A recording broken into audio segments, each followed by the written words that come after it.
All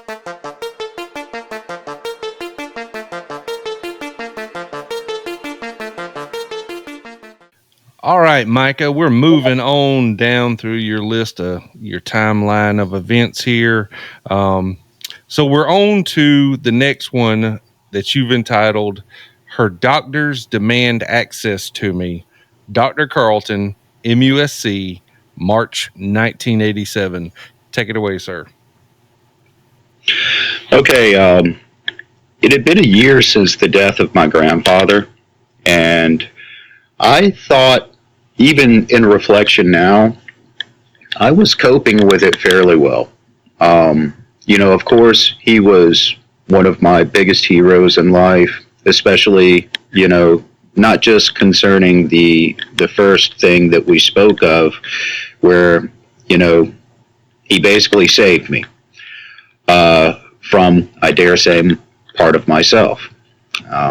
He, with him being out of my life, everyone knew how close we were, but my mother began asking me some curious questions that I know now was kind of like, how do you say, analyst questions about a person's psyche. She was asking me if I had been upset, if I needed to talk or anything like that.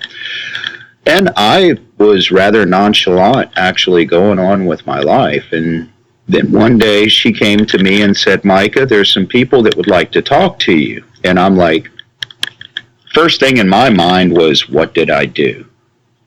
I'm in trouble. But actually, that wasn't the case. She said, there's some people that would like to talk to you in Charleston.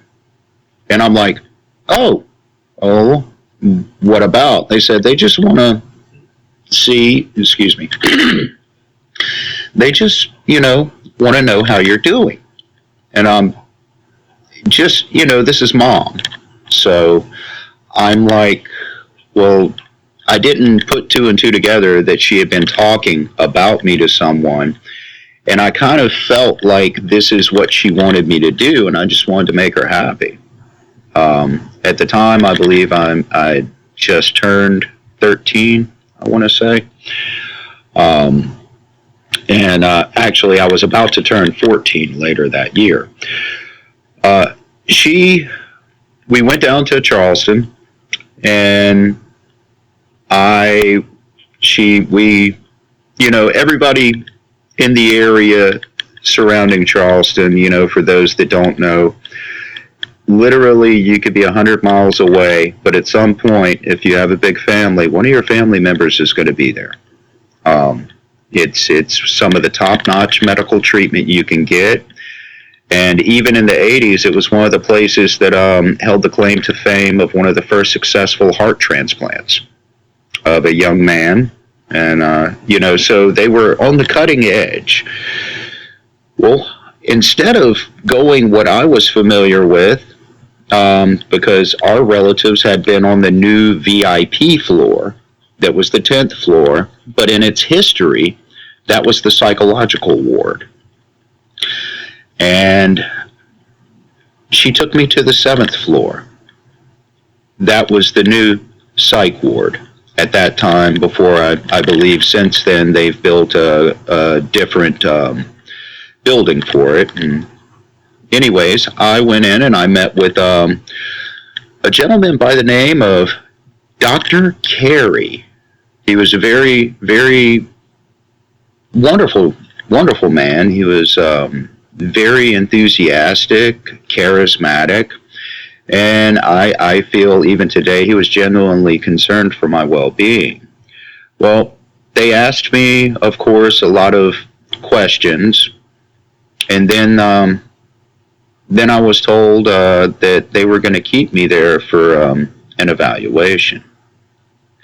And I'm like, I'm not understanding it. I knew I wasn't in trouble, but I felt like I was, part of me felt like I was. I didn't comprehend this, and I'm like, I finally asked the question I probably should have asked at the beginning. I was like, why? And they said, well, and here was his words, we notice you've been depressed over the last year since the death of your grandfather. As I got older, that kind of clicked. Why would he say it that way? How long were they getting information on me? And of course, as an adult, I kind of go more to why were they getting information on me? Well, I ended up staying there for about 2 weeks. They said, hey, we have this medicine we would like for you to take. It'll help you, it's an antidepressant. And I had never heard of that. I actually remember the name of the medication was disipramine. And look, I'm not going to lie. When I was a kid, you want to experiment with things. I had not really done that. And my peers that I was housed with in the adolescent unit, they were saying, hey, they'll give you these really cool, medications if you tell them you see stuff, this and that, man. Oh, it'll make the days go by so much better. And I'm like, well, I don't know about all that, but yeah, I'm going to try and figure this out. Well, the medication, I honestly didn't really notice any effects from it. But one thing I did notice was that I actually, in a period of time, enjoyed being there. I mean, I was an only child. This was, other than going to summer camp for 5 days in summer '85, I had never really been in a co-ed environment as such. And I had made friends. And it almost had a family type feeling. Well, they came to me one day. Now, to be clear, Dr. Carey was my psychiatrist. There was a very old man, not that old at the time, but he had some age to him, and his name was Dr. Carlton, and he was the head psychologist. Now, for those that don't know, a psychiatrist does not prescribe medications to you. That would be the duty of the psychologist. At least that's how it worked at that time. I'm not sure if it's changed any. And he put me through, I had a meeting with him. This was about my second week there. And he put me through a series of just very inquisitive questions. And the takeaway from it was, he said, I'm going to try you on this other medication and see how you react to it. It might help you out. That medication, I mean, I'll go into what I discovered it was later, but that medication was called Navane, Navane. And about I did notice the effects of it. I was literally forgetting things that I was about to do right then. I enjoyed just sitting down and not talking. I felt like I was on autopilot just watching the world go around me, and it was like, I came up with this term a while back. It was like a narcotic lullaby that just never stopped singing. And I reacted to one of my fellow peers that went to go turn the TV off while I was sitting there, just completely zoned out to it. And the moment he turned the TV off, I snapped and I attacked him. And that wasn't me. I didn't know what I was doing. I had no control. I just knew that, hey, this is war. He just turned my TV off. Well, of course, it wasn't that vicious of attack because, I'm only, 13, so I never was a fighter or someone who was into violence. He they separated us, but that also lost me a level, which meant that there were times I couldn't go in the day room, but also it put me on a watch level to where I was not allowed to be by myself without being observed by any staff member. The only place I could was in the bathroom. You know, they didn't watch you using the facilities. Well, I dealt with it. I felt this was just punishment. And I went to go use my bathroom to go number 2. Now, I have to describe this bathroom. On the 7th floor, when you got off the elevator, the adolescent unit was right there on the right. At the end of the hall on the left was my room, but there was also like a little closet door, and they had made that into, just a toilet room. But as you sat on the toilet, you literally had a wall almost touching your right arm and left arm. It was that cramped. Well, while I was using the facilities, I noticed that my arms started twitching. And then I was confused. I was like, what's going on here? And all of a sudden, my entire neck, head, and body began spasming, and it all began, it was like the muscles on the right side of my body were pulling down and pulling me to my right.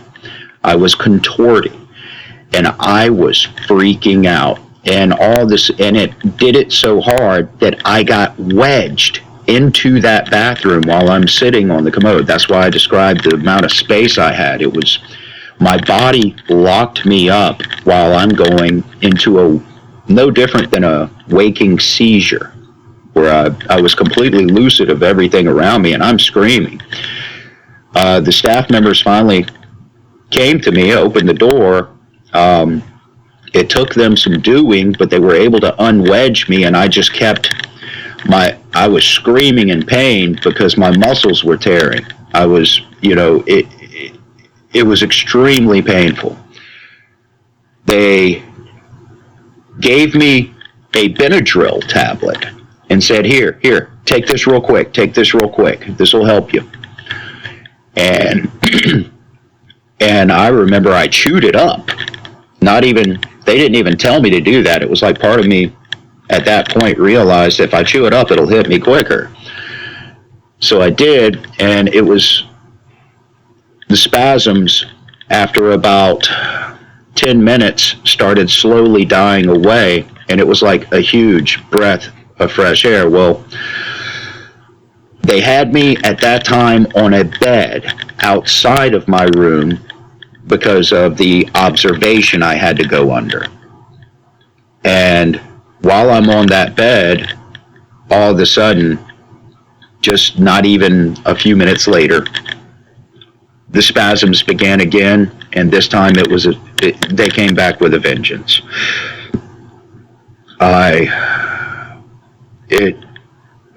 It was extremely painful. I've kind of gotten over the psychological damage of not having control of my body at that moment, but this time they said it was Benadryl, which I have no reason to not believe them, but they gave me a shot in my thigh, and it worked so fast in stopping this waking seizure and severe spasm that I remember thinking then, gosh, why didn't they give this to me to begin with, Well, they kept me out there. The following morning, I met with Dr. Carlton, not Dr. Carey, and he began asking me details about what I was feeling just before that happened. He was trying to gauge a lot of information about it. He just kept asking me the same questions over and over, which now I know that it was pretty much to see if my answers were consistent, like a lot of, trick questions to purify the answer. And I don't know. I know I was honest with him on everything, and he said, well, we're going to wean you off of that medicine. I know it. You probably don't want to take it anymore, but we can't just take you off of it once it's in your system. We have to give you slow doses to wean you off. And I understood that. Well, they weaned me off over the next few days. And here's the part where everything did not come together then, but it laid the foundation for me to understand things at a later date. My mother and my stepfather were coming up for a family group session, and I had not seen them since I had been admitted there. And it had been one heck of a wild ride. So when they took us to, it was this big group room where with a one-way glass that we all used once a week for, adolescent group therapy. My mom and my stepdad were in there, and I ran to her, man. It was, the longest I had ever been away from my mother in my entire life. And me and her were very close. And I remember us talking, and all of a sudden, Dr. Carlton walked in. And when he did, my mother stopped mid-sentence, got this unique look on her face that was just, I can't describe it, but the only way to describe it was you could go either way with what emotion you thought she was feeling at that time. And that's kind of my adult description of it now, looking back. Back then, I really didn't pay any mind to it. But she immediately got up and ran to him. I thought she was going to tackle him.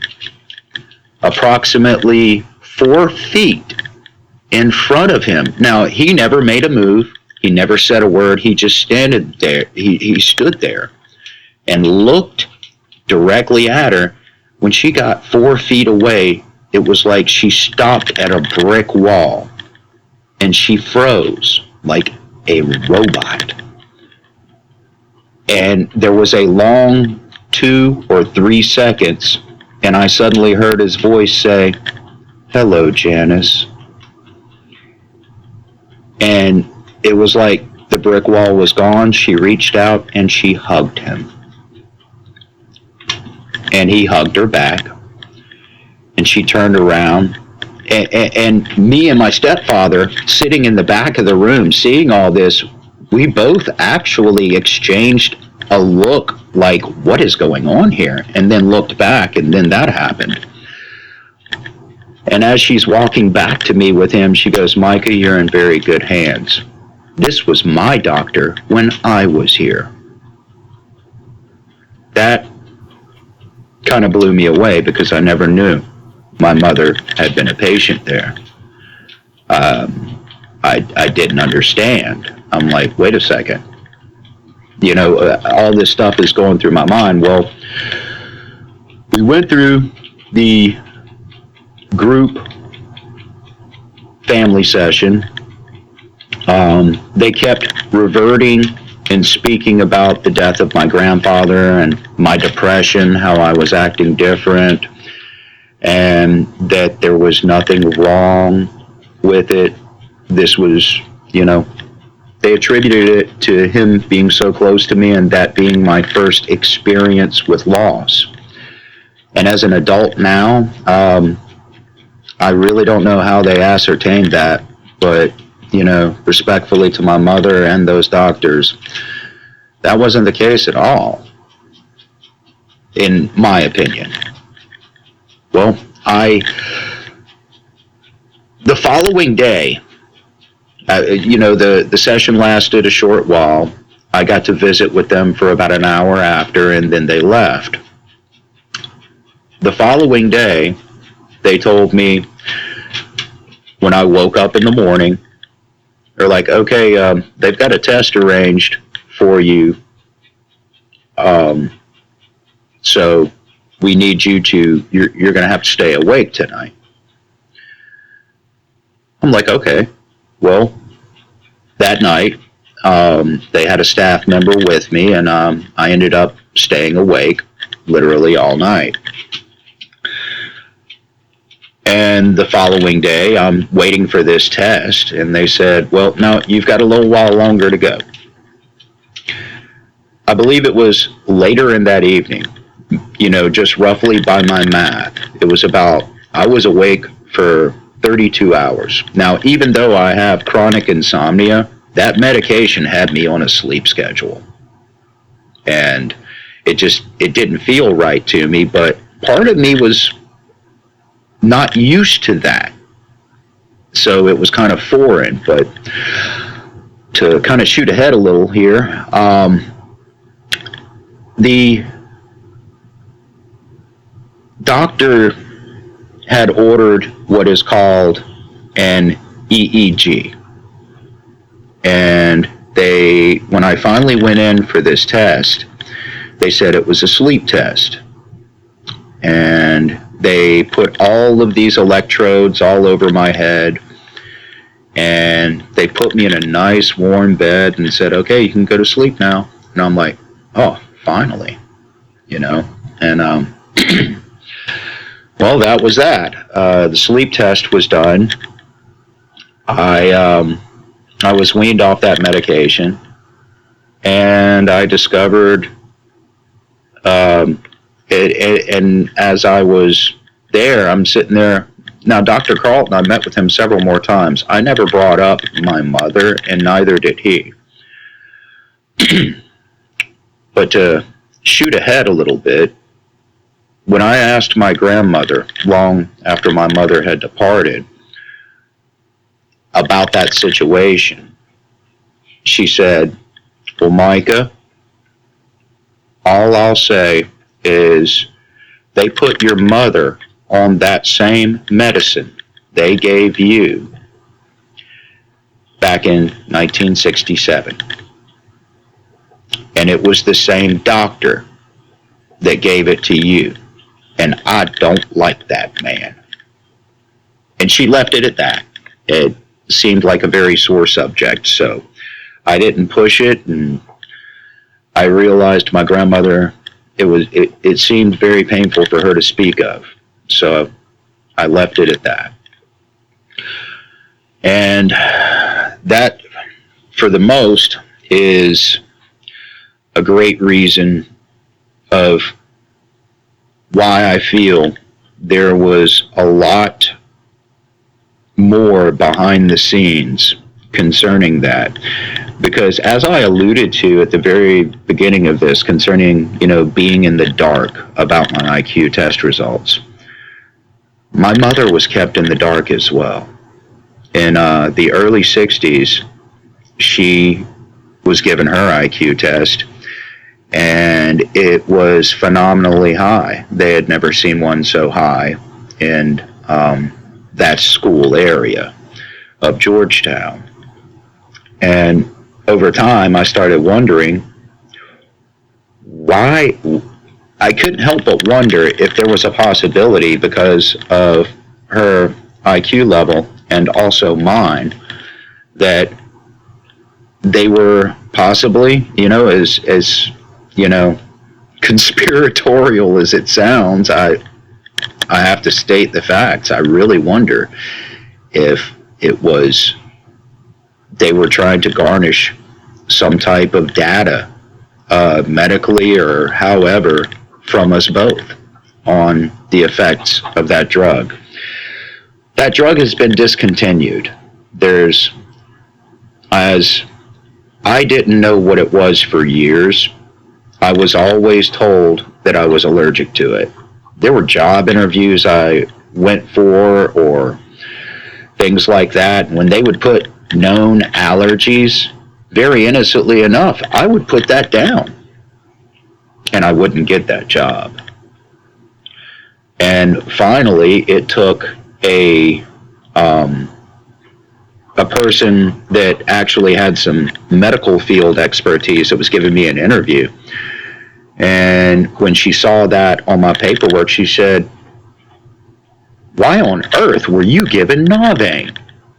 And I'm like, "Well, I don't know." This, it was, I explained the situation. She goes, "No one should ever give that to a teenager." And that's when I began discovering something very painful, that medication was an antipsychotic. It was basically the harbinger of other medications, such as what is more common today, Seroquel, and many others that were made to sedate a person, just to make it, to give them what I used to call the Thorazine march. And for the most, there will be some relation to this at a later date. Later on in the conversation, but that's pretty much,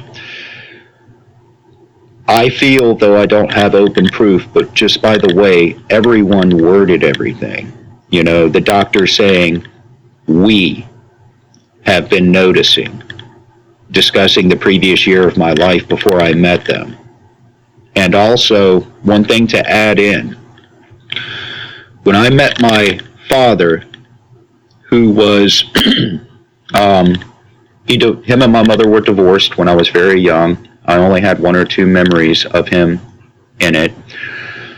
When I met him when I was roughly just prior to me going to MUSC, he told me something that never really clicked even while I was there.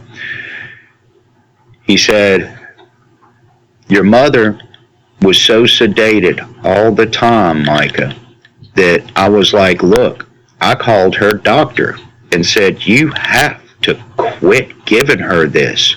She's walking around a zombie."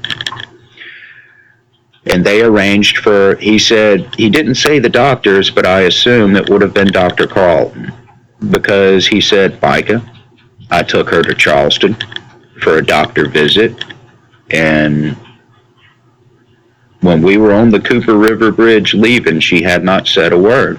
And he said, "Well, did they tell you anything about it?"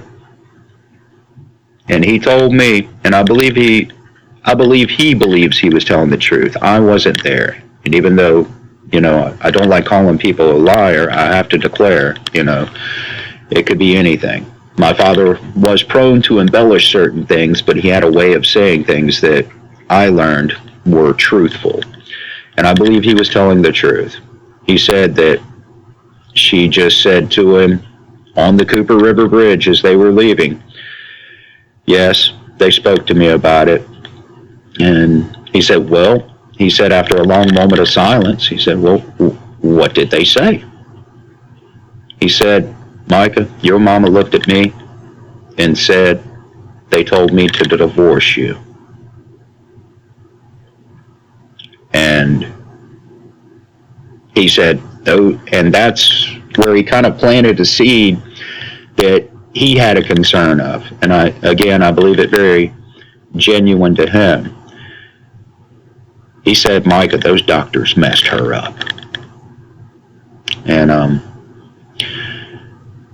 you have to forgive me. This is, even though I'm going through it, this is a rather personal subject, but I can't help but get a little emotional at times about it, because I can only go off of these memories, and for some reason they haven't left me. And I just want to say, it's not like I'm trying to create some Scooby-Doo mystery to just bide my time with, to make up a fanciful story with. No. Because if this was a Scooby-Doo mystery, it was given to me on a silver platter. Yeah, that's That's a lot for anyone to have to go through there, Micah. Um, that's a lot for us to take in. I will ask the question, if I may, and not to Hmm. take away from you and your mother's relationship by any stretch of the imagination.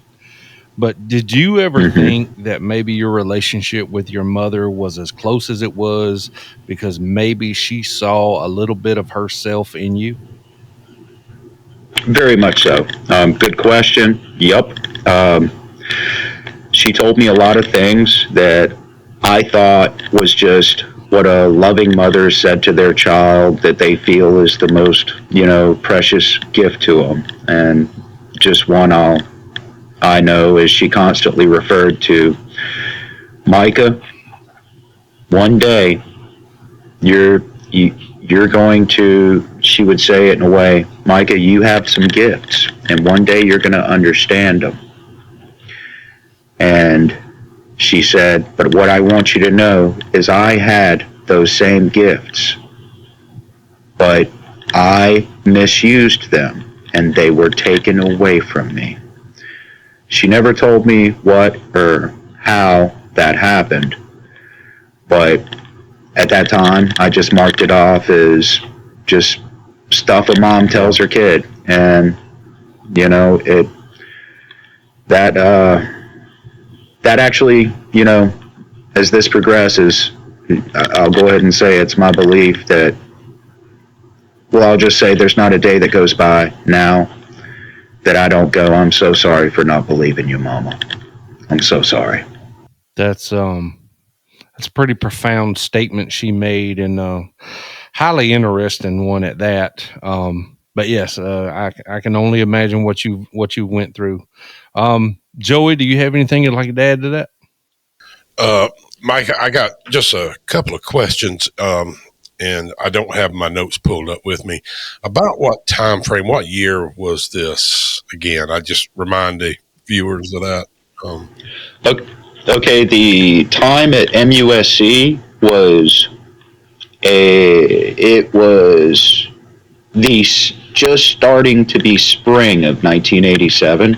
okay. I may not be exactly clear if it was the month of March, but it would have been in that time frame. I know it was 1987. Oh, okay. We actually made the news because me and my fellow adolescents, we for stupid reasons and a lot of how do you say cabin fever moments, um, we all escaped, about five of us, and we ran from the facility. We had one heck of a night all over Charleston, and one thing I would like to impart on how things look out for you is I ended up tapping out of this runaway scheme at about 2 o'clock in the morning when we're all walking through North Charleston. Yep, you you know the area. Some areas of North Charleston are not nice, and they went ahead and left me. And I called home collect and said, Mom, I'll tell you where I'm at if you don't send me back there. She agreed, and I told her where I was located, and I ended up sitting behind a dumpster beside a store that was closed, and there were some people around that store that to me looked rather shady, and they kept looking at me, and I was so scared. And finally, this woman with red hair, dressed up like a lady of the night, walked behind the dumpster and said with the calmest voice, she said, honey, are you okay? And I said, yes, ma'am, I'm waiting on my ride to come get me. And she goes, honey, you need something? You need some food or anything? I'm like, I could really use a pack of matches or something because I've been trying to light my cigarette for an hour now. and it's not working with my dead lighter. And she walked me over to that store, pulled a key out of her pocket, opened the store, walked in, and got me a pack of matches and brought it out. And she told me, she said, "Look here, honey, if your ride doesn't show up," she gave me her room number, her name, and said, "Look here, you don't need to be out here for too long, but if you need a place to stay for the night, and if they don't come get you, promise me you'll come over there." And, and that was it. That was the last I saw of her. But the reason I mentioned that is because that was the first point I had in life that I'm more than happy to share, despite the situation, that there are good people in this world where you least expect it. And the reason I asked that question, Micah, is that, in the hearing that story and being as profound as it is, and having some experiences with mental health treatments in the 80s is the basis, basically how you can put it. And it wasn't me, it was family members, but there was a big time of exploration and I'll go ahead and shoot to the chase. Yes, my mother did expand her mind a little bit back in those days. Well, no, I'm not talking about, recreationally, and I don't condemn that at all. I'm talking about like in the psychiatric treatment community.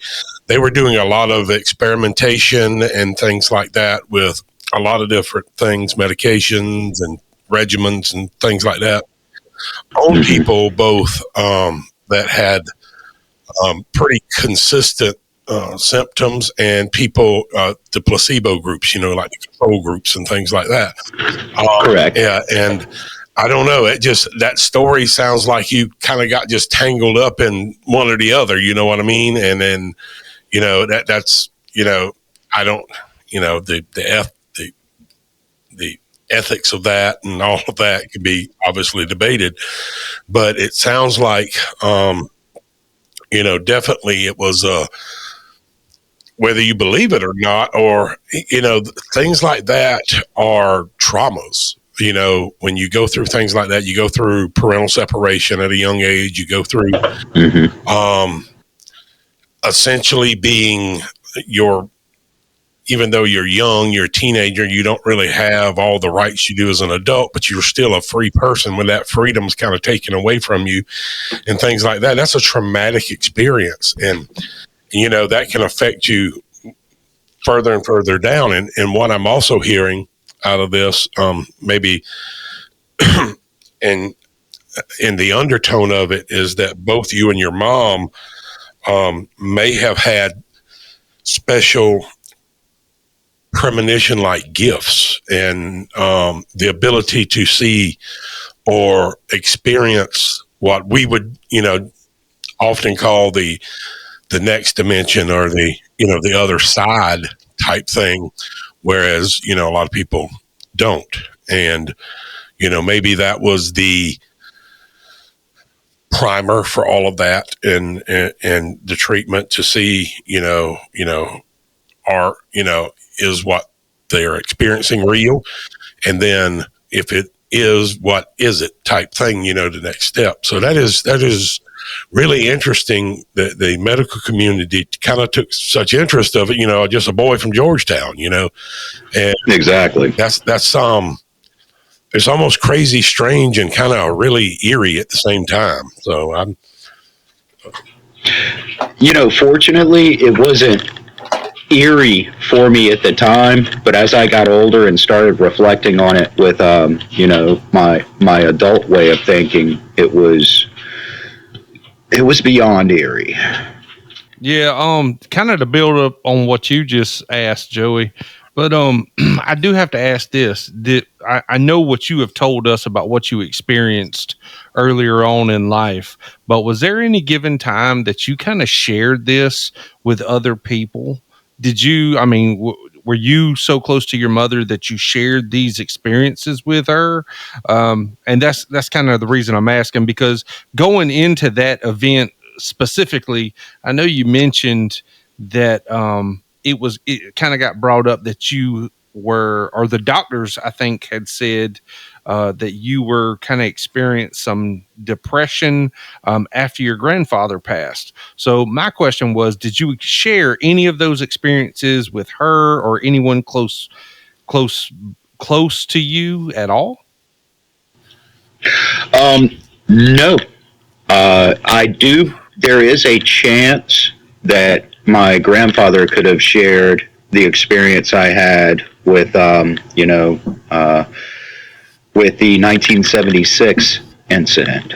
There is a possibility, but I really don't feel he did because of the immediate. My mother would have been very inquisitive on that, the way she was then. And I don't recall her saying anything, but I very well could be wrong. I was barely 4 years old, so. But it there was one thing that still eludes me, and that is after she was there, allegedly for depression, they recommended her to a school for gifted children. And it was located, all I know is it was located in Rock Hill, South Carolina. And she went there for a period of time. What occurred there or anything, I don't know. But I only learned of it, and I'll try and keep this brief, but it is relative, when I went up in our attic when I was a teenager. And this is a few years before her passing. And I found a garbage bag that was busted open full of antique stamps, probably 20, 30 pounds of them. I mean, that many. I found a Pony Express stamp, Confederate War stamps, and even though I didn't know the exact value then, I knew these were valuable items.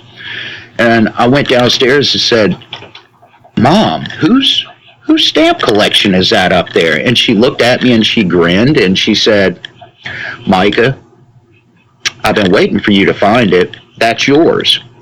And I said, "Mine?" She goes, "A long time ago, when I was in Rock Hill, I had a friend, and he gave away all his possessions, and he loved his stamp collection. It was a gentleman that was, and I know this because of some of the name that I found consistent in there. It was a gentleman by the name of Leo Finman from Charlotte, North Carolina. He was roughly her same age at the time, and that he gave her his stamp collection." And she said, and Micah, I told him, "I don't want to take it. You love this. You're always adding to it, taking such care of it." She said, he looked at me and said, "Take it, Janice. One day it will put your son through college." And that was her exact words about it. And that was also one of the references that got me to thinking, what the heck was this? What was going on at this school?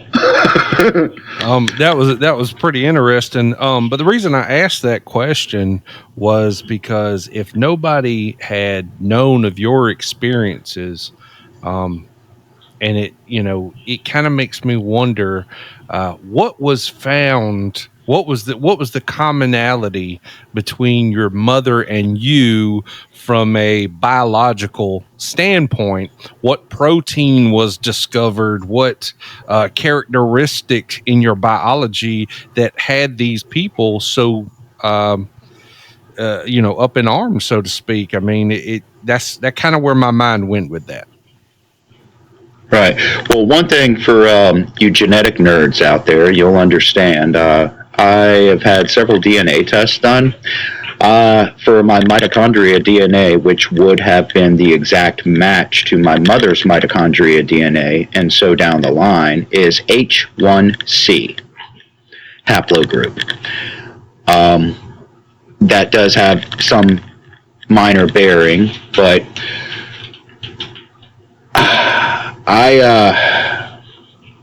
the thing that I've concluded, of course, being the one that's thought on this the longest, and I would like to think very impartial, when I set myself outside the whole situation and I place a little Occam's razor reasoning to it, the most likely answer is one of the obvious ones. In 1967, they had just come out with that drug that they administered to my mother and myself. They were getting a second generational effect study. That would be the most valuable data they could get. That's very interesting. That actually, you're right. That makes 100% sense as well. Especially, when we talk about second generational studies, there's two kinds. There's relational and non-relational studies in that, and having somebody as closely related as mother and son following in the same study is extremely valuable in the science community because it eliminates so many variables. But that would, again, you said it's the most likely answer. And they were, whether or not you had, you were exhibiting any special talents or any premonitive things, that second generational study, you could have been the placebo for that or the control group. And so, yeah, that makes 100% sense in that. And honestly, not to, try and take away or defend myself in any way, because I realized through my life, innocently enough, when I said I was allergic to that medication, the eyebrows I raised, and gosh only knows what they thought of me, because it hurts to say it, but that's the type of stuff they give psychotic people. And, it just feels more along the lines, and it took a long time for me to come to that conclusion, but I really feel in my heart, honestly, if that gentleman was in charge of the psychology department and literally in charge of everything at that time, Dr. Carlton, there is no way he would not compare the two, even if at minimum it was to see if there was some conclusion he reached with my mother that may help with my treatment. Correct. I would agree with that 100%. All right, Micah. I know that was a bit of a long one, but an interesting one nonetheless. And I appreciate the time for that. I really do. I'm trying to keep in the mindset to simplify things, but sometimes it's not always that easy. All right, so moving on to the next event, we have what you titled Anonymously Narcotic 1988. Yes. Just shortly after I was discharged from MUSC, that following summer, I had made some friends. And innocently enough, I was starting to get rather rebellious. There was part of me that was not getting along with my mother, my family. I was coming into an angry teenage lifestyle, and I met a group of friends that lived far away from me. So I decided to run away from home to go hang out with them. And it was pretty much, as I said, it was done for that fashion. We were all metalheads. We all loved heavy metal, and growing up in Georgetown, there weren't too many people in that genre. It was either Grateful Dead or country. There was literally no in between. But trust me, I understand that, Micah. Where I live, I literally am surrounded by cornfields, and I can't stand country or anything like that. I've been a metalhead since birth. So I get awesome. Okay, and I was the same at that time. There was actually only one country song I'll always plug that I love to death, but I didn't like any other, and that was Pirates of Mississippi, Feed Jake. Best one ever. But back to it, I'd run away from home, and finally, when I found out that, they had law enforcement and everybody looking for me, I didn't want to get my friends in trouble, so I came home. And when I did, my mother decided, she said, Micah, we have a place that said they can help you. And boy, did I roll my eyes to that one right in front of her. And she saw it, and she said, no, Micah, really help you. She said, there's a runaway shelter that said they will take you and, and maybe help you understand some of these things that made you run away. Or something to that effect. I'm paraphrasing. Well, they actually had an officer waiting outside to take me to a place called Sea Haven that was a runaway shelter up in Little River, South Carolina. I went there and, met other kids my age again. It was a very nice place. There were people that had troubled backgrounds and things, but it was a home environment. It wasn't, for me, it was much different than what I thought it was going to be, considering my stay at MUSC. While there, they had switched out, they would have husband and wife caretakers, and they had switched them out to this other group of caretakers. And I won't go into details because I don't want to smear anyone, but there was something inappropriate that occurred, and me and another gentleman witnessed it from one of the staff members. And we backed the gentleman in the corner and scared him so bad that they called the police department on us. Well, they ended up, we told them what we saw and everything, and they paid no mind to it. They took us straight to jail. Of course, us being underage, they just put us in a cell surrounded by all the other inmates. And mind you, this very first time I had ever been in a situation like that. Well, when they got me out, my mother came and picked me up, but there was a woman I had met at Sea Haven who had started taking me to Narcotics Anonymous meetings. And even though I was underage and everything, it was weird. I had a camaraderie with it. And not to mention, I enjoyed drinking really strong coffee, of which they had a lot of. Well, I continued. I got a sponsor in the NA program. I can say his name because he's, I still go with the what you do here, what you see here, stays here. But this gentleman, his name was Dave. He was a few years older than me. He was more in depth and heavy metal than I ever was, and he lived not far away from me, and we became literally best friends. He was, at that time, he was about 20 years old. I was, I was about to turn 14 that summer. I turned 14 while I was, still in the program. The drugs, now, Narcotics Anonymous, I had smoked marijuana once or twice. I did not have a fascination with it. It was not a priority, but that pretty much got me,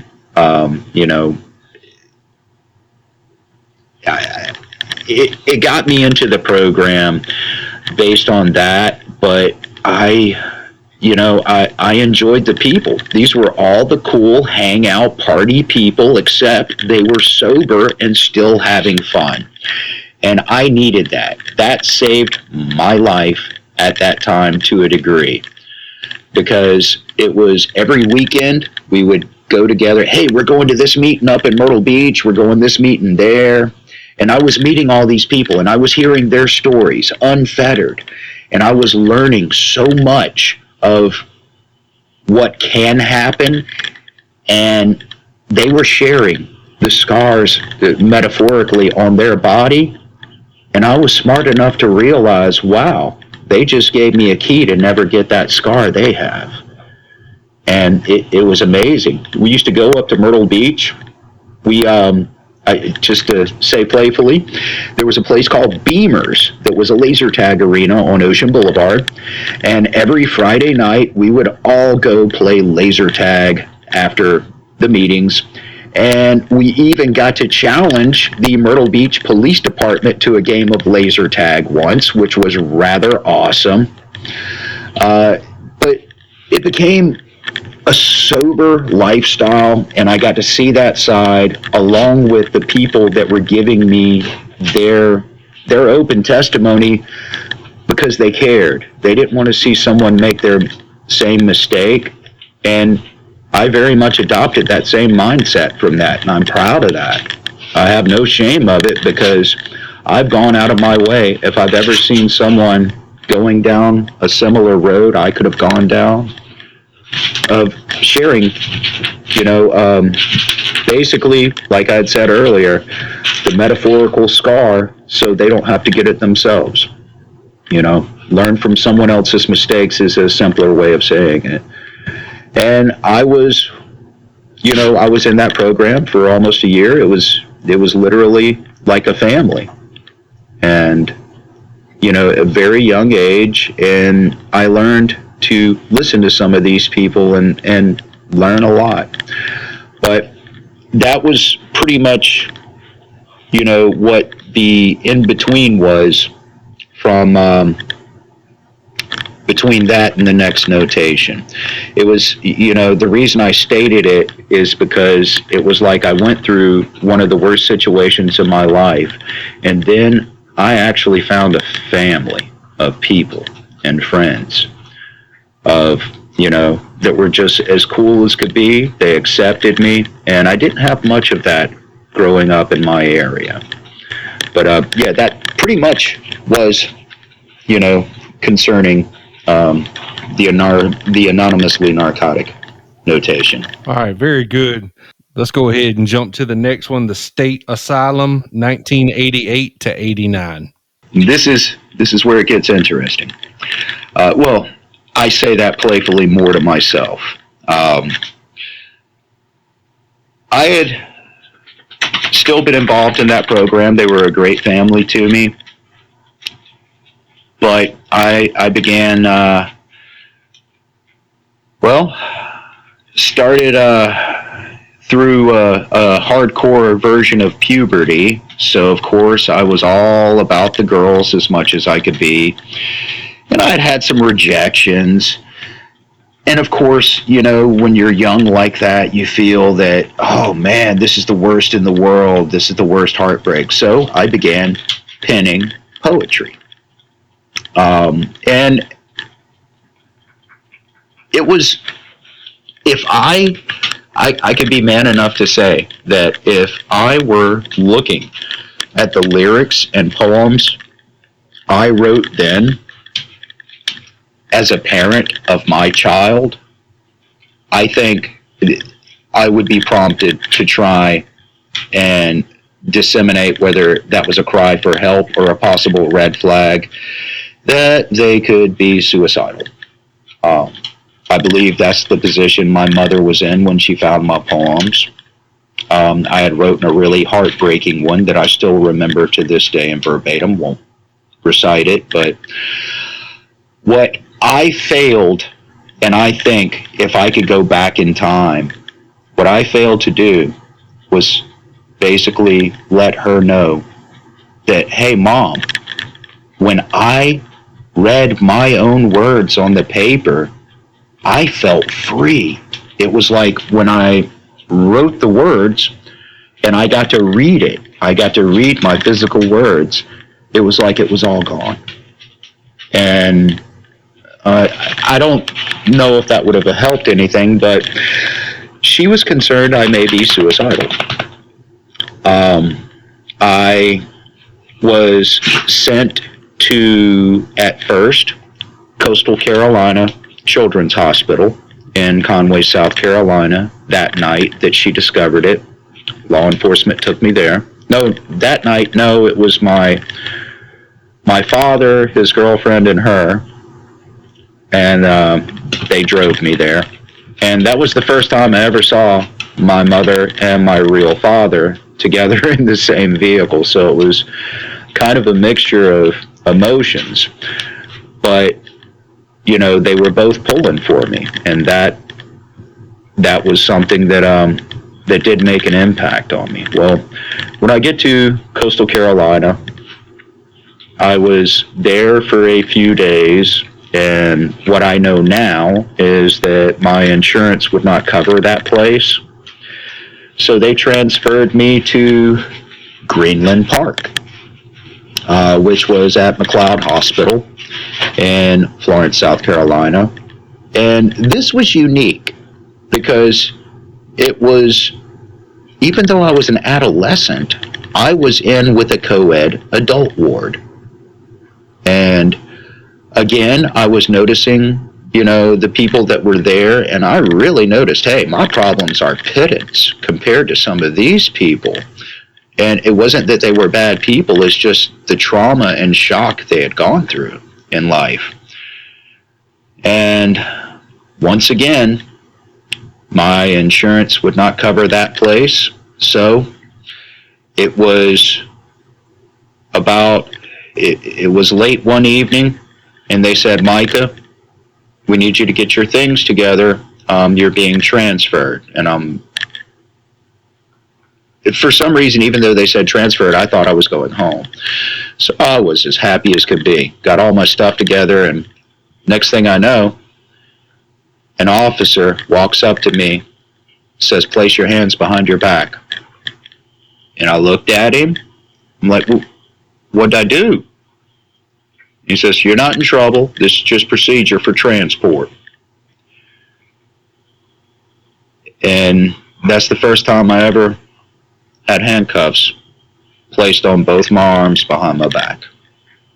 And he transported me to William S. Hall Psychiatric Institute, Bull Street, Columbia, South Carolina, otherwise known as the State Hospital, or in days gone past, the South Carolina Lunatic Asylum. When I got there, they have a intake in which they ask you lots of questions. They give you a quick initial triage of an evaluation. And they immediately, upon mentioning of MUSC, they asked a standard question on intake, and they said, what type of medications were you taking while you were there? I told them dicipramine and Navane. When I said Navane, the guy dropped his pen and said, he looked at me and said, Navane? He said, no. Not what you got from another patient or something. He said something to that effect. And I said, no, they had prescribed it to me. It wasn't me just getting someone else's pill. He said, look here, kid. I know for a fact they don't give Navane to kids. And I'm trying to help you. And if you're going to keep lying to me, you know, this is not going to work out. You're not going to, you know, we're not going to be able to give you the proper treatment. And I told him, and it shocked me. I was like, no, I'm really not lying. And, well, he pushed past that, but he had very much an attitude at that point. And then when he said, well, what type of tests did they do on you? I was like, well, there was, you know, they did a EKG at one point, then they did a EEG, and I mentioned, I was like, yeah, they kept me awake for about a day and a half. And he goes, then he dropped his pen and said, look, you're not going to convince me that they sleep deprived you for a day and a half to do that test. You know, you really need to, don't you mean that they kept you up overnight? I was like, no, it was overnight and the following day, and then I did the test. And he goes, well, look, if you're going to keep lying to me, there's really nothing further we can discuss. And I didn't know how to feel because I was telling the truth, and that just put me a whole lot deeper into a guaranteed depression. Because not only had that been the first time I had ever been in cuffs, but that was the first time ever I had been in a locked facility like that place. I won't go into the details of which I could of my stay there, but I will say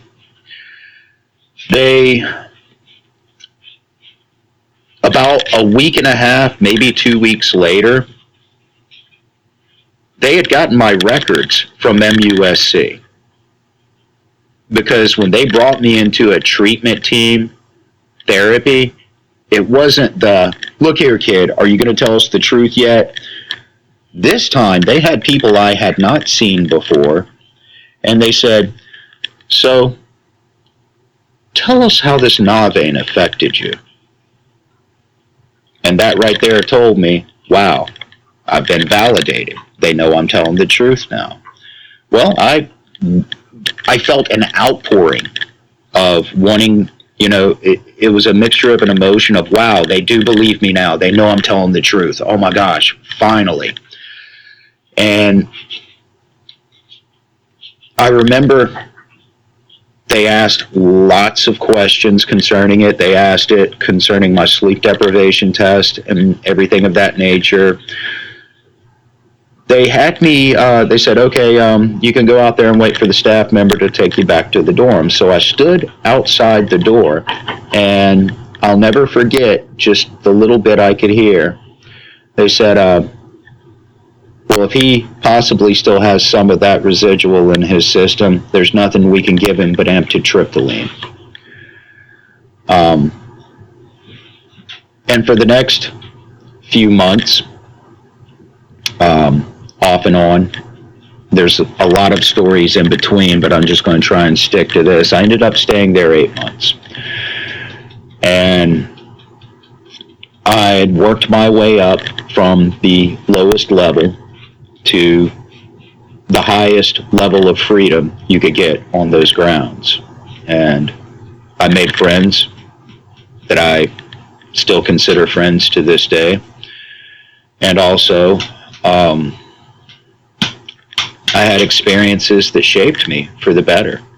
But every few weeks, they would have me come in and they would ask me all that stuff all over again with a new person sitting in to the treatment team therapy. And to me, what I take away from it, and I feel even as horrible as that place was, they were not a university-funded facility. They were state and government-funded. That means they're always going to accept the lowest bidder on literally everything. They don't have a lot of a budget to deal with. But I feel they really saw something that was not supposed to occur with this other facility, and it may have done something to me. Because to me, it was just a gut feeling in my heart. As bad as that place could be, those were the good guys in this story. Because they wanted to get to the root of what happened. And at the end of my stay there, once again, I did learn later that my insurance ran out, and my social worker, Mr. Jim Taylor, and my psychiatrist, Miss Deborah Saunders, I remember them both fondly. They were wonderful people. They helped me through some dark times and really helped me learn to help myself with everything I was dealing with. They actually had me write a letter of what I would have said to my grandfather. They drove me from the facilities on Bull Street all the way to Georgetown, and we stopped at my grandfather's grave. I read the letter to him. I cried, and I took that letter and I placed it up under where the vase goes on his recessed monument, his recessed marker, and left it there. And again, they actually had said that we feel that a lot of the root is you didn't get to say everything that, you know, you wanted to say to your grandfather. But as I look back as an adult, I'm sorry, those were some smart people, but you don't take 8 months to figure out that he just needs to say some final words to his grandfather. That's pretty interesting stuff. I I have no idea where to begin with that. I mean, to be honest with you, I can't even begin, don't even know where to start, like as far as what to even ask. I mean, I can't imagine anybody who has gone through this, the state asylum. Um, Nowadays, I believe they've, it's been long since torn down. Maybe portions of the building are still remain, but I know that it's been turned into that land has been turned into apartment complexes, I believe. Um, and Several years ago, they had a fire there. That the main building, yeah, the main intake building, they lost it to fire, and that area is it's been redeveloped into Yeah, it's a ballpark now, yeah, ball and condos. yeah, townhouses, condos, something like that. There's still several of the old old buildings there on the grounds. Some of them have been repurposed. I know the state of South Carolina still uses them for some state government offices for like DHEC and places like that, but, all of us have heard the stories. And, it's what has blown my mind is to actually meet someone that experienced that, and because you only heard the stories and it was so far departed from, I don't know, maybe my small mind and everything else, the reality. And Well, if you would let me, I just want to say what you're feeling right now, which I'm kind of gauging, is very much how I felt because we had all heard the stories before I even went there. I was scared crapless, but I was so scared that, you know, I will say this, and I'm not going to lie, there was hard, horrible times there, but there was a camaraderie with your fellow peers of the likes you just wouldn't imagine. So much so that, shameless self plug here, I'm pretty sure I'm going to keep it an open book. I don't want to profit from it. I don't feel I should. But I've recounted some of my detailed experiences there. oh, And it's basically, I'm with the book, I'm up to chapter 5, and I'm pretty much, I'm barely through the first few months. But there was lots of stories that were verbally imparted to me that were even more horrific than you could imagine while I was there, because also at a certain level, I got to interact with other adult patients there that were on that same level to where they could freely roam around the campus. They didn't separate the two. And just at another time when we have more time, I'll be happy to, if we ever want to cover some of those stories, I have a wealth of them. But just to get back on topic, yeah, that was, I also know now that there was attachments running around that place. And I still haven't ruled out that, if the attachment theory is correct, that was one of the places that I got quite a few of them. I that would not surprise me. And man, the investigator side of me would have loved be in one of those old buildings on a Saturday night. But Well, surprisingly, I think the building you were trying to refer to was the Babcock building. yes, Yeah, it was one I never got to go into, but back in the 80s, it was known for certain patients that wanted male, female patients that wanted to have privacy would break into it. That's all it was known for, but I was told it was closed for very horrific reasons. yeah, it was. It did not have a good history on it whatsoever. So as we come kind of to the end of the your notes here, March 9th, 1993, you start out the topic as the beheading of your mom. What I take it that this is kind of our conclusion here, but for what we're talking about. But can you explain to us how this holds special to you? At risk of sounding like someone that doesn't have empathy, respect for the dead, or is just trying to go for shock value, my dark sense of humor is very much my coping mechanism, and this has been a part of it for a long time. The reason I titled it as it was is because that actually happened. March 9th, 1993, but let me shoot to March 8th, 1993. Myself and the other two Michaels.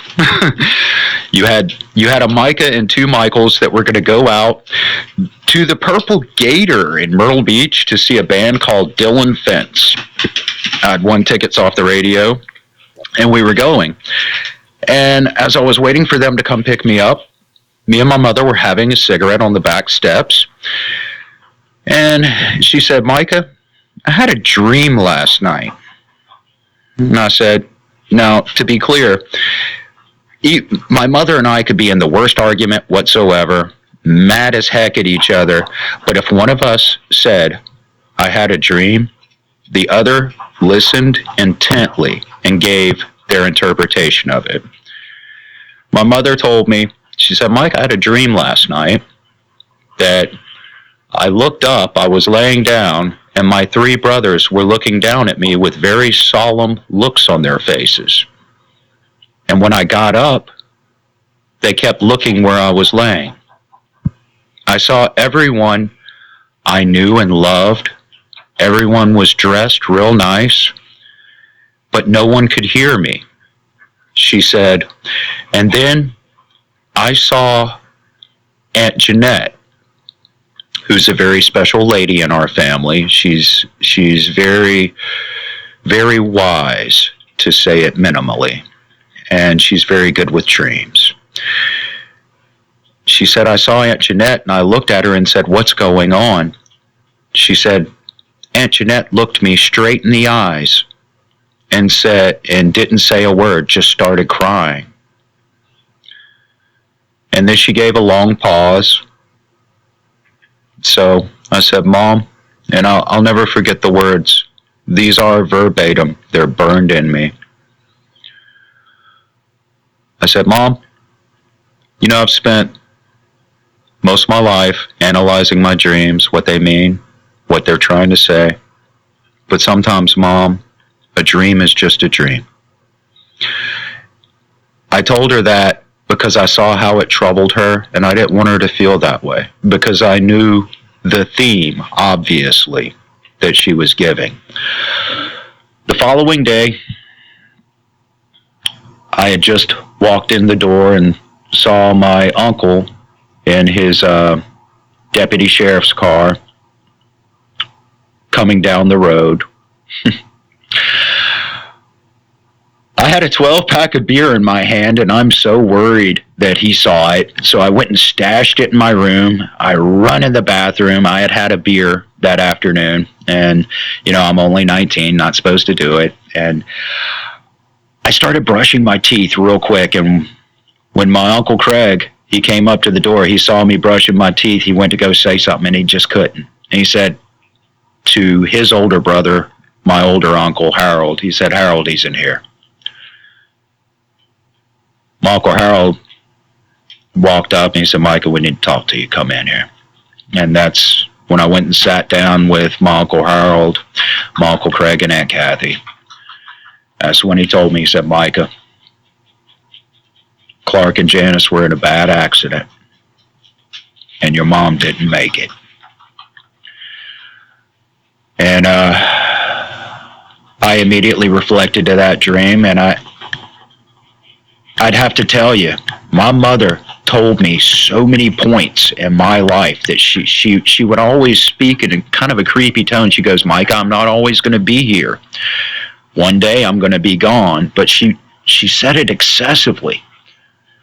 At that very moment, I saw why she did it. Because that moment that should have thrown me into tears, something else clicked in me. I made myself cry in front of them, while part of me inside was going, wow, it was not just a dream. My mother gave me whether she did it on purpose or not, it worked to that effect. I was able to take it. Of course, later that evening, I bawled like a little baby that lost his mom, because that's what happened. But apparently in Andrews, South Carolina, her and my stepfather had just finished deciding on the plans for their dream home that they were going to break ground on in a few weeks. And there was a stop sign that was slightly overgrown. My stepfather wasn't paying attention. He ran the stop sign, and a tractor trailer hit her side of a 1986 Honda Accord. She was killed instantly. I did not know the details for almost a year. I just knew that she went quick. She didn't know what happened. And logic tells me that, to a degree, no matter how graphic, that's a blessing for anyone. I discovered via accident, someone let it slip up.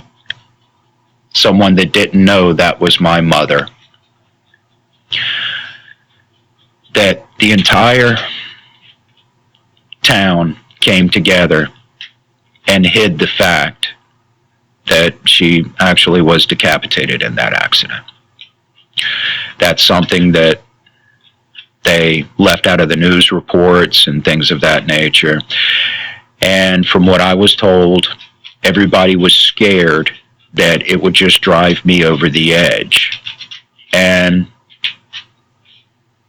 when I confronted one of my best friends about it, I'm like, did you know this? And she's like, yes, Micah, everybody knew it. We kept it from you.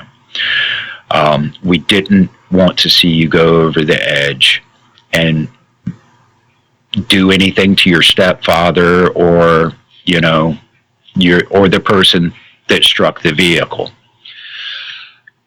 I was like, well, you know, you guys obviously didn't know me, because the way my mama raised me, yeah, I would not have liked hearing that, but that would just reassert to me she didn't suffer. And, you know, it being a hard situation, and one thing I would like to say, someone approached me with that loved my mother as the entire town did. Except they approached me with the name of the gentleman that drove that truck that struck her. They gave me his information. They did so under the premise I was going to get revenge. They wanted to see me get revenge.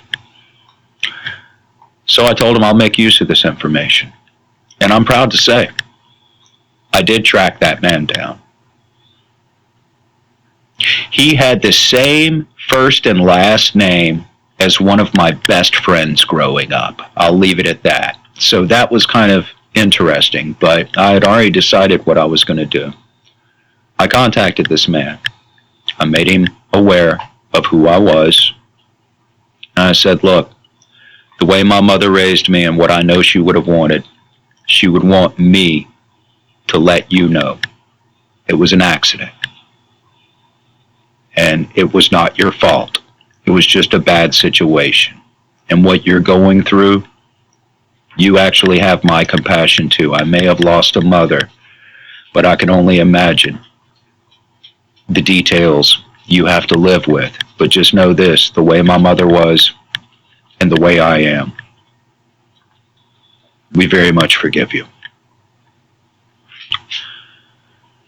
That didn't make some people happy, but I know I did the right thing. And I'll just leave that one there. That's a tough thing to do, man.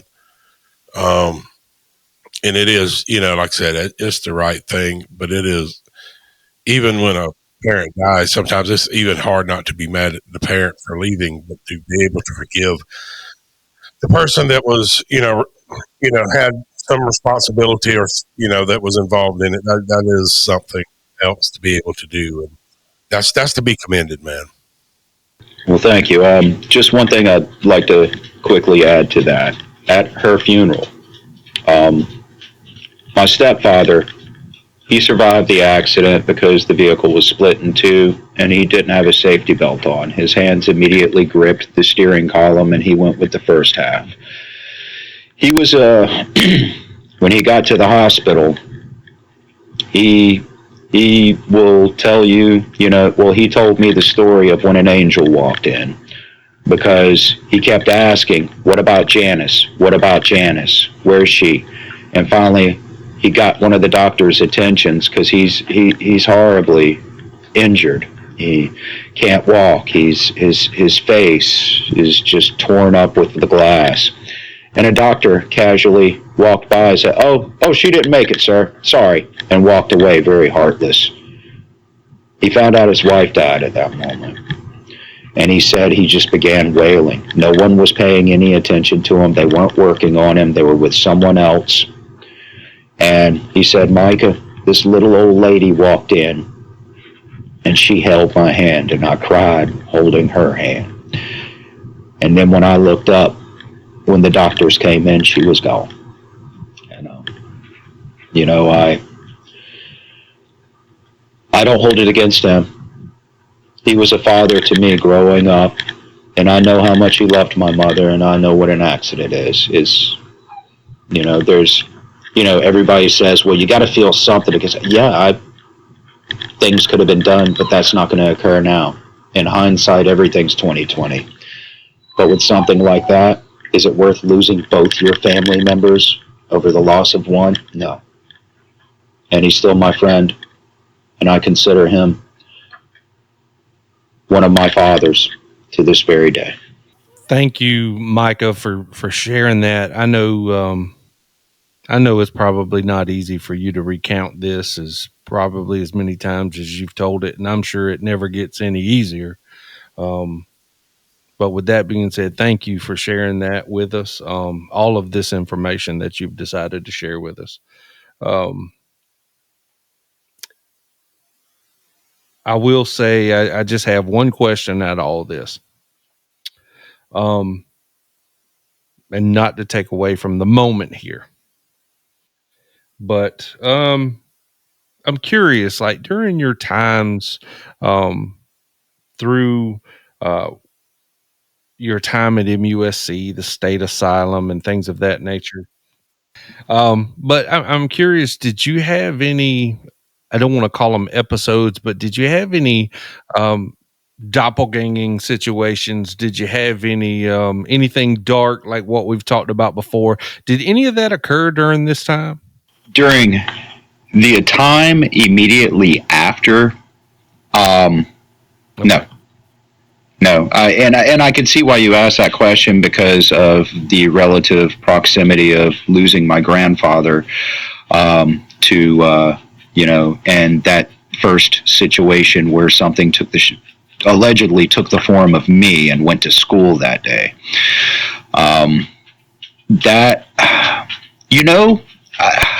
I can say of what I know, I don't believe so. But there, again, just like I learned with the details of the loss of my mother, there very well could have been something that occurred no one's told me. Because I'll be honest with you, when you started telling us about when she was retelling her dream to you, I thought that she was going to tell you that dream that she had was what you described to us back the dream you had back in 1976. That's where my mind kind of went to, and I was like, how wild would it have been if they had the exact same dream? But also on the same hand, yeah, I mean, just kind of curious if anything, as if real life isn't enough for one person.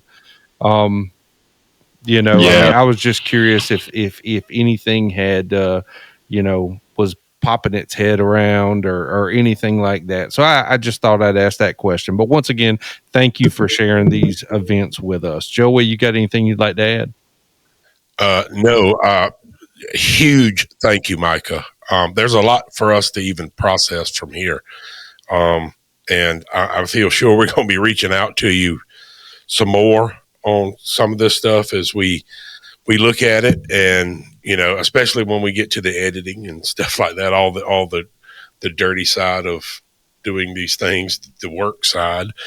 Um, but it's an immense story for someone to have to deal with, and to come out the other side now.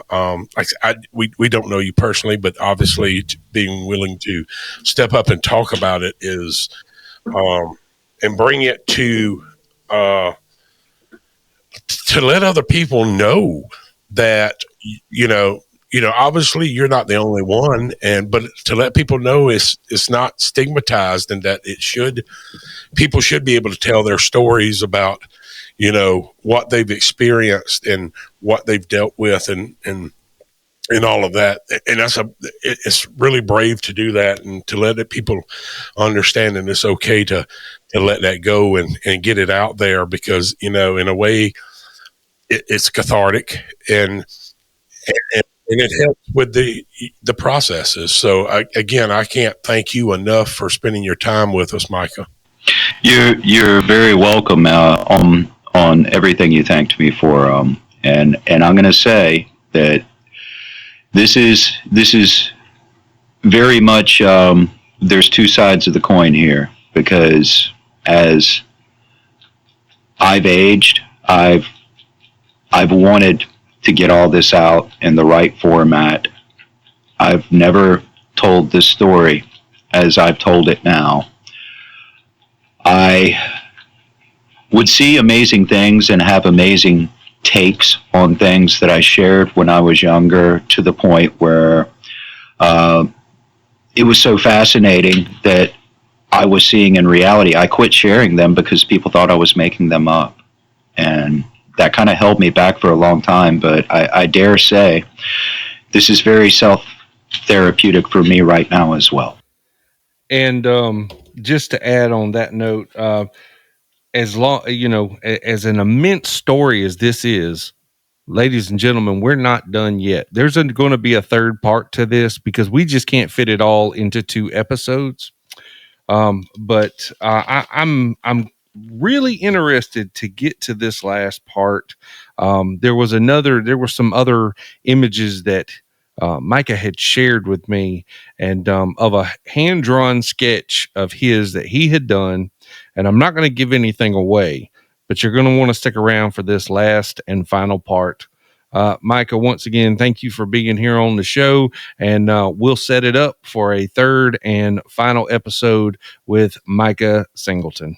Gentlemen, I thank you very much for having me, and not to mention, I'd just like to tell your listeners, I only just discovered you guys right out a week ago, and I got to say, being a Georgetonian, being a sandlapper, being a person that somewhere in one of these junk drawers still has my Happy Rain fan club card,